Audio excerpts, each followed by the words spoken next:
नमस्कार साथियों, न्यूज़ दुनिया चैनल पर मैं नीरज शर्मा। आप सभी साथियों का न्यूज़ दुनिया नीरज शर्मा यूट्यूब चैनल पर बंधन अभिनंदन है।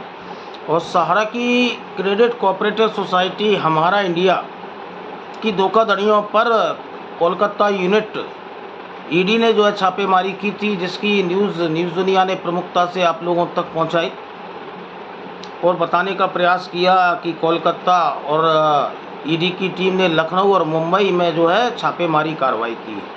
तो एक प्रेस रिलीज ईडी के तरफ से जो है जारी हुआ है और हमने जो बताने का प्रयास किया था अपने वीडियो में, वो सभी अक्षरतः बातें जो है सही साबित हुई हैं। और ईडी ने प्रेस रिलीज में क्या कहा है, सहारा समूह की और सहारा हमारा इंडिया की क्रेडिट कोऑपरेटिव सोसाइटी के प्रबंधन पर दबाव बढ़ा है और इन पर ईडी का शिकंजा बढ़ा हुआ है। ईडी का शिकंजा जो है सहारा समूह पर बढ़ा है और ईडी ने जो रेड में विज्ञप्ति में कहा है उसको आपको अक्षरतः बताने का प्रयास करता हूं। प्रवर्तन निर्देशालय ईडी कोलकाता जोनल कार्यालय धन शोधन निवारण अधिनियम PMLA 2002 के प्रावधानों के तहत कोलकाता, लखनऊ, मुंबई में हमारा क्रेडिट कोऑपरेटिव सोसाइटी के मामले में तलाशी अभियान चलाया। तलाशी अभियान के दौरान हमारा इंडिया सहारा समूह की अन्य संस्थाओं के खाते की किताबें, डिजिटल डिवाइस सहित विभिन्न आपत्तिजनक दस्तावेज पाए गए। इन्होंने जो रेड डाली कलकत्ता, मुंबई और लखनऊ में, उसमें हमारा इंडिया के दस्तावेज एवं सहारा इंडिया से संबंधित अन्य डिजिटल जो है डिवाइस, आपत्तिजनक दस्तावेज जो है इन्होंने पाए गए और 2.98 करोड़ रुपए नकदी के साथ अपराध की आई POC जब्त की गई। मतलब जो अन्य दस्तावेज, जो 700 कंपनियों का जिक्र हिंदुस्तान, दैनिक जागरण, दैनिक भास्कर और देश के कई प्रिंट मीडिया ने किया, उसमें इन्होंने फर्जी कंपनियों की जगह अन्य जो है दस्तावेज का जिक्र किया है और 2,98,00,000 रुपए के साथ में नकदी बरामद की है, जो कि गैरकानूनी है। इन्होंने बताया कि इस अपराध की आय POC जब्त की गई है और ईडी ने बिहार पुलिस, राजस्थान पुलिस और उड़ीसा पुलिस द्वारा IPC 1860 की विभिन्न धाराओं के तहत हमारा इंडिया क्रेडिट कोऑपरेटिव सोसाइटी, सहारा समूह की कंपनियां और संबंधित व्यक्तियों के खिलाफ दर्ज विभिन्न FIRों की जांच शुरू की है।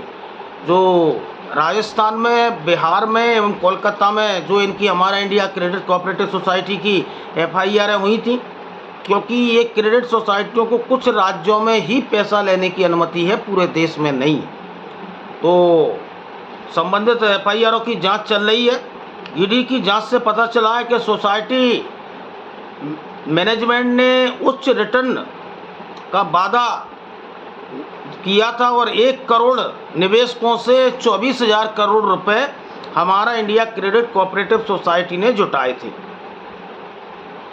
24,000 करोड़ रुपए एकत्रित किए थे। इसके बाद सोसाइटी नियत परिपक्वता तिथि के बाद परिपक्व राशि वापस करने में विफल रही है। मतलब जो इन्होंने 1 करोड़ जनता से 24,000 करोड़ रुपए लिए और जिस समय के लिए उन्होंने निवेश करवाया, उसका समय पीरियड, मैच्योरिटी अवधि पूर्ण हो जाने के बाद भी ये भुगतान देने में विफल रही है। और इसके बाद सोसाइटी नियत परिपक्व तिथि वापस करने में विफल रही है। इसके अलावा जांच से पता चला है कि सोसाइटी द्वारा उत्पन्न POC को एम्बे वैली सिटी लिमिटेड सहित सहारा समूह की संस्थाओं में स्थानांतरित किया गया है। POC का पता लगाया जा रहा है, आगे जांच जारी है। मतलब जो 24,000 करोड़ रुपए इन्होंने हमारा इंडिया से लिए, उसको एम्बे वैली एवं अन्य जगह जो है इन्होंने फंड को स्थानांतरित किया है और जिसकी जांच प्रवर्तन निर्देशालय ईडी कर रहा है। तो साथियों, कई जो है आपत्तिजनक दस्तावेज का जिक्र उन्होंने अपनी प्रेस रिलीज में किया है और सहारा समूह पर ईडी का शिकंजा कसा है। और मैं आपको बता दूं कि सहारा की 4 सोसाइटियां हुआ करती थी और ये हमारा इंडिया एक क्रेडिट कोऑपरेटिव सोसाइटी है, जिसमें 24,000 करोड़ रुपए जो है 1 करोड़ जनता से लिए गए।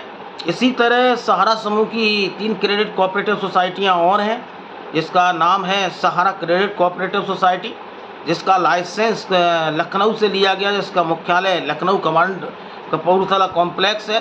दूसरा सहारियन यूनिवर्सल मल्टीपर्पज़ सोसाइटी, जिसका लाइसेंस आपका MP नगर भोपाल सहारा इंडिया का जो जोनल ऑफिस है वहाँ से लिया गया। तीसरी जो इनकी Sahara star multipurpose credit cooperative society है, उसका लाइसेंस हैदराबाद से लिया गया। और इन चारों क्रेडिट सोसाइटियों के जमाकर्ताओं को नियत अवधि के बाद में उनका मैच्योर अमाउंट उनको नहीं मिल पाया।